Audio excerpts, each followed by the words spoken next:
The morning sunlight poured weakly through the glass walls of the Sterling Tech headquarters, touching every corner of the pristine lobby with an almost mocking glow. Inside, dozens of employees rushed to their desks, carrying coffee cups and unread dreams. But among them was one woman whose steps were slower, heavier, each one weighted with dread. Her name was Emily Carter, 28 years old, quiet, hardworking, and known for never missing a deadline. Yet that morning, her hands trembled as she clutched the elevator rail, her eyes red from a night of crying. She wasn't just tired, she was terrified. She had just learned that her department was under review and the company was planning to downsize. The whispers in the hallway were ruthless. 2 people were about to be fired by the end of the week. Emily had been working late hours despite her morning sickness, trying to hide the truth growing inside her belly. But secrets never stay buried for long, especially in offices where competition lives in every corner. As the elevator doors opened, Emily took a deep breath and walked toward her desk, praying under her breath that she could keep her job. Because if she lost it now, she had no idea how she'd pay rent, afford food, or prepare for the tiny heartbeat depending on her. If you believe in kindness, second chances, and the power of understanding, please take a moment to like this video, share it with someone who needs hope today, and subscribe to our channel Kindness Stories to support more real, emotional stories like this one. Emily's boss, Nathan Hale, was a man known for being sharp, demanding, and almost painfully professional. A self-made CEO who had built the company from the ground up, Nathan had little patience for excuses. His world was built on discipline and deadlines, not emotions. So when he called Emily into his office that morning, she felt her knees weaken. Her palms were damp. The room was too bright, too silent. Nathan didn't even look up at first. He was reviewing a report on his tablet, his brow furrowed. "Emily," he finally said, his tone calm but distant, "you've been one of our most consistent employees. But lately your performance has dropped. You've missed 2 reports, left early twice, and your last project came in with errors. That's not like you." His words pierced her heart. Emily opened her mouth, but the lump in her throat made it hard to speak. She wanted to explain. She wanted to say that her body had been exhausted, that her nights had turned into restless hours of nausea and worry, that she was doing her best while her world was falling apart. But how could she tell him without sounding weak, without losing everything? She tried to hold it in, but when Nathan mentioned the possibility of layoffs, something inside her broke. Her voice came out shaking, trembling with fear and desperation. "Please don't fire me, sir. I'm pregnant." The room went silent. Nathan froze, his expression unreadable. Emily immediately regretted it, covering her mouth as tears filled her eyes. She hadn't planned to say it, not like this. Not in a glass office where her secret could echo. She whispered again, her voice cracking. "I'm sorry. I didn't mean to say it like that. I can't lose this job. I have no one else." Nathan slowly set his tablet down, his expression shifting from shock to something softer, more human. He looked at her for the first time, really looked at her. At the fear in her eyes, the exhaustion etched into her face. He saw the same desperation he once saw in the mirror years ago, when his own wife had been pregnant, and he was fighting to build a life for them.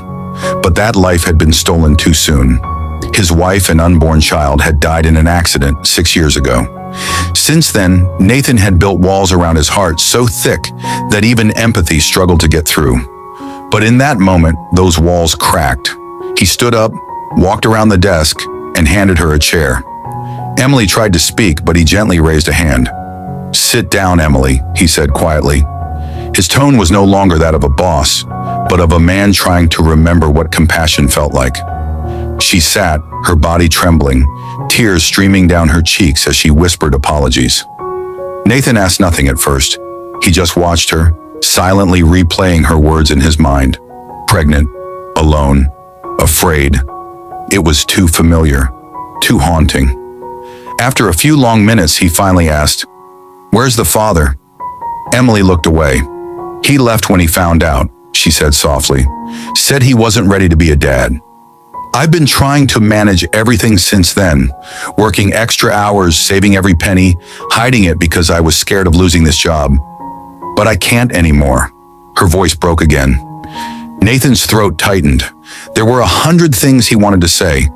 Practical, professional things. But none of them felt right. Instead, he asked her the only question that came to mind. Do you have any support? Family? Emily shook her head. My parents passed away when I was 19. I've been on my own since then. Nathan leaned back, his chest heavy. For years, he had kept himself detached from his employees, refusing to get involved in their personal lives. But as he watched Emily wipe her tears with shaking hands, something inside him refused to stay silent. That day, he didn't fire her. Instead, he told her to take the rest of the week off. When Emily left the office, she could barely walk straight from the mix of relief and confusion. She didn't know why he'd changed his mind, but deep down, she felt something had shifted, something bigger than mercy. In the following weeks, Nathan kept a quiet eye on her. He noticed how she stayed late, double-checking her work, skipping lunch to meet deadlines. Her resilience reminded him of his late wife, who had been the same. Brave, hardworking, and endlessly kind even when life was cruel. One afternoon, when Emily fainted in the office due to exhaustion, Nathan rushed her to the hospital himself. He waited in the hallway, pacing like a nervous father, until the doctor told him she was fine, but needed rest and better nutrition. The doctor's words hit Nathan like a hammer. She's been overworking herself, and stress could harm the baby. That night, Nathan couldn't sleep. He thought about how his company had turned into a machine, efficient, profitable, but heartless. He thought about how many people like Emily must have walked out of his doors over the years, broken and afraid. The realization hurt. The next morning, he called an emergency meeting, not for layoffs, but for change. He announced a new policy: extended maternity leave, healthcare benefits for expecting mothers, and flexible schedules for single parents. The staff was stunned, but no one was more shocked than Emily, who stood at the back, her eyes wide with disbelief. After the meeting, Nathan approached her quietly and said, "You taught me something, Emily. This company needed a heart again." From that day, everything changed. Emily worked closely with Nathan, helping design programs for working mothers. Slowly, she became more confident, smiling more often, laughing even. Nathan found himself drawn to her sincerity, not romantically at first, but in admiration for her strength. She reminded him that compassion could rebuild what ambition had destroyed. Months passed, and when Emily's baby shower was organized by her colleagues, Nathan attended. He stood there, surrounded by balloons and laughter, watching as Emily's eyes sparkled with gratitude. She approached him at the end, holding a small white box. Inside was a tiny pair of baby shoes. "I wanted to thank you," she said, her voice trembling. "You didn't just save my job. You saved my hope." Nathan felt his eyes sting. For years, he had built his life around loss, convinced that love and kindness only led to pain. But Emily and her unborn child had shown him something different, something worth living for again. When Emily finally gave birth to a healthy baby girl, she named her Grace, because as she said, "That's what saved me." Nathan visited the hospital, holding the baby gently in his arms, feeling tears fall freely for the first time in years. In that quiet moment, surrounded by soft cries and the scent of new life, he whispered to the little girl, "You've changed more than you'll ever know." Emily returned to work months later, stronger, happier, and determined to give back. Nathan promoted her to team lead, and her story spread through the office like light through dark corridors. The company had a new soul, and every employee felt it. Years later, when Grace was 5, she often ran through the office halls, giggling as Nathan chased her around like a grandfather figure. The man who once lived behind glass walls now smiled more than he frowned. And Emily, no longer the frightened woman who once begged for mercy, stood proudly beside him, a symbol of resilience, love, and second chances. If this story touched your heart, please take a moment to like this video, share it with someone who needs hope, and subscribe to Kindness Stories to keep spreading love and compassion in a world that needs it.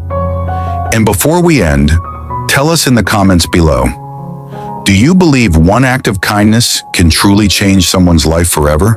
Because for Emily and Nathan, it did. It changed everything.